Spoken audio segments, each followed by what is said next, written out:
There is a risk to using groups if you use them improperly, but the reward is excellent. Hey everyone, James Martin here. Welcome to MatchCut Media and Promotion. We're here to help you add value to your business through video content because we believe that when you add value through your content, it'll help you find the right clientele, help you increase the trust with your clientele, and help you convert more sales. Today is another part of our special video series. I'm talking with Jim Lowe from Assisting You Social. They are social media experts and definitely some very key people into listening to and getting tips from when it comes to learning how to grow on social media and let that grow your business. So thank you so much, Jim, for coming on board. Thank you for having me. I'm a big fan of the series. Assisting You Social is one of Central Ontario's fastest growing social media management firms. We were founded in Midland about 5 years ago. We now have 2 full-time offices, one in Midland, one right on Bayfield Street in Barrie, which we're filming from today.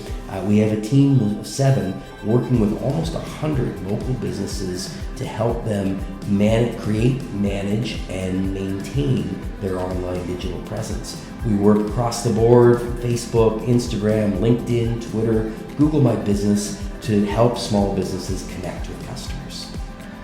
Fantastic. Make sure you stay and watch the entire video to get excellent value. Coming up, let's talk about trends. Let's start with some of the more broader trends, I guess, and then we can break it down to perhaps in each platform. I would say the 3 most important things, and one of them is not new, but you still have to keep on telling people, including, people who are Facebook marketers, is mobile is everything right now. When we look at the numbers in terms, whether it's from Google Ads or Facebook ads or analytics on our clients' websites, everything is happening on mobile.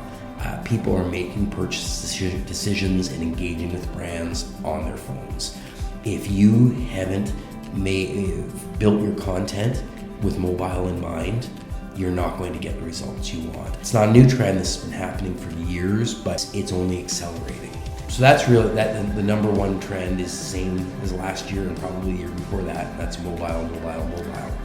Hand in hand with that is the emergence of disappearing content. Instagram stories and Facebook stories are the way that they engage. Snapchat absolutely drove that.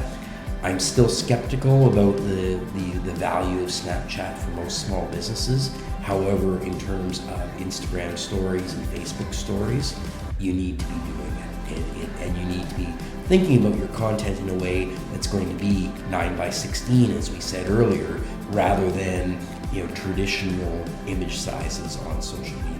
I guess the other trend, and again, it's not necessarily new, but it's something that is critical in 2019, is Google My Business. It still amazes me that I sit down with business owners and they don't view Google My Business as being a social platform.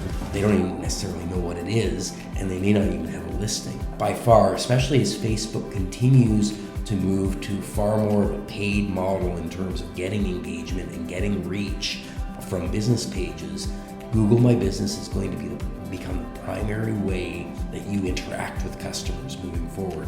5 years ago, everybody had to have a Facebook page.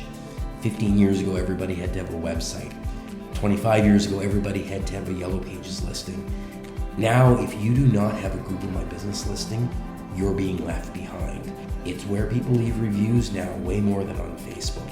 It's where people go to get information about people will go to your Google My Business listing before they'll go to your website to get information about your hours, to see what promos you have going on, just to learn more, to get tours of your office, to see photos inside and outside. It's not necessarily a trend, but it is a trend. You've got to do everything with Google My Business in mind. Yeah, you're absolutely right. It's about thinking about, so how will your customers look for you and how will they eventually go to your website? I mean, we talk about social media in terms of, we might talk about Facebook, Instagram, Twitter, and all that stuff. But yeah, it's about, someone's going to search you up on Google, of course. It's same as when I mentioned to people about putting your videos on YouTube, because YouTube is also a search engine and a social platform. Someone's going to search you up eventually. YouTube is the second biggest search platform in the world. Mm-hmm. But based on a number of searches annually. So yeah, YouTube is a gold mine for businesses, and unfortunately, because video can be intimidating, a lot of businesses avoid it, and it's a shame. But I'm not telling you anything you don't know. No, but this is important for everyone else It to is. know. You know, I mean, basically, you're adding on to stuff that I've already been talking about. Listen to this man; he knows what he's talking about. Thanks. Let's dive into the platforms now. Mm-hmm. I mean, because I think Facebook is perhaps the most popular social platform right now. Am I right? I mean, in terms of total members, yes. In terms of transactions occurring, I don't know if that's the case anymore. Google My Business has stepped up its game so much in terms of being able to add specific products, booking. If you're a spa or a restaurant, you can do reservations. You know, the integration with Google Maps and things like that. Facebook is less important than it's ever been in terms of small businesses, but it's still of critical importance. Where Facebook still has really big value for a business is in terms of recommendations and interactions in groups. So, you know, just a few minutes ago before you arrived, someone had posted in the local Barrie group they were looking for a mechanic. So I recommended my mechanic because he's the best. And you know, Facebook is very good. The intuitiveness of Facebook when it comes to to recommendations is fantastic. It immediately put up a link to his Facebook page, dropped a pin on the map showing where his auto shop is.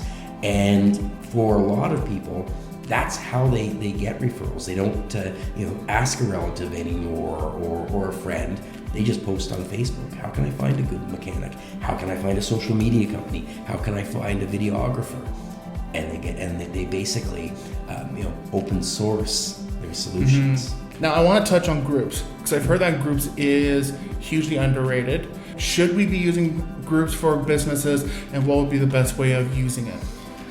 Yeah, Facebook groups is by far the best way to get value on Facebook without spending, you know, thousands and thousands of dollars on ads. But critically, to do what I mentioned earlier, break out of your silos. So, you know, you have a silo of an audience. You know, and in a lot of cases with small businesses, it's your friends and relatives. If you're in a networking group, it might be people in your group. But it's a small network, and well, their engagement with your content will, you know, expose you to other people. It's still, you know, a bit of a web. Going into Facebook groups suddenly, you know, takes you from that little silo into exposure to a much broader client base. The absolute critical thing, though, is to know the groups you're in, follow and respect the rules, and understand what people in the group are looking for. I'll say it drives me nuts because it's bad business, but it also it wrecks the groups, and it gives a bad name to other businesses who follow the rules. But I'll see people who will just spam across group. They've joined 20 groups with the word Barrie in them, and they will just post them regardless. And it's a mistake because, number one, people are going to just tune you out. They'll put you on ignore, they'll block you. But also, you're going to get kicked out of the group, and that reflects on your business. Like, if you're an accountant, how could I trust you to look after my finances if you can't even follow the rules of a Facebook group that says business postings are only allowed on Fridays? Yeah, there is a risk to using groups if you use them improperly, but the reward is excellent. And at the very start, we were talking about mistakes. Another mistake people make is by getting concerned if people have a bit of debate or discussion on a post that you shared into a group. Paralegal company that we work for, we posted something about record suspensions, which is what you call pardons now, and someone basically went on a rant about you know, people who have criminal records. You know, it's their own fault, that sort of stuff. And, you know, other people pointed out, you know, you're wrong, and here's why. And the client was saying, you know, should we delete the post or something because it's getting a bit heated? No, because every time someone was responding, and certainly if people cross the line and were swearing or, you know, libeling people or something, that's different. but they were having a heated discussion, and every time someone responded to that, they were seeing that initial ad post for the clients. This is gold. Your numbers are through the roof, and it doesn't reflect poorly on you. However, if they had interjected and tried to steer the conversation, it absolutely would have looked bad on them and been negative. So yeah, provided you're willing to put the time in understanding the groups, which is something that we do for our clients, so they don't have to worry about. It is a great resource for small businesses, especially if you are local based, because so many Facebook groups are based on location plus interest as opposed to just a broad interest.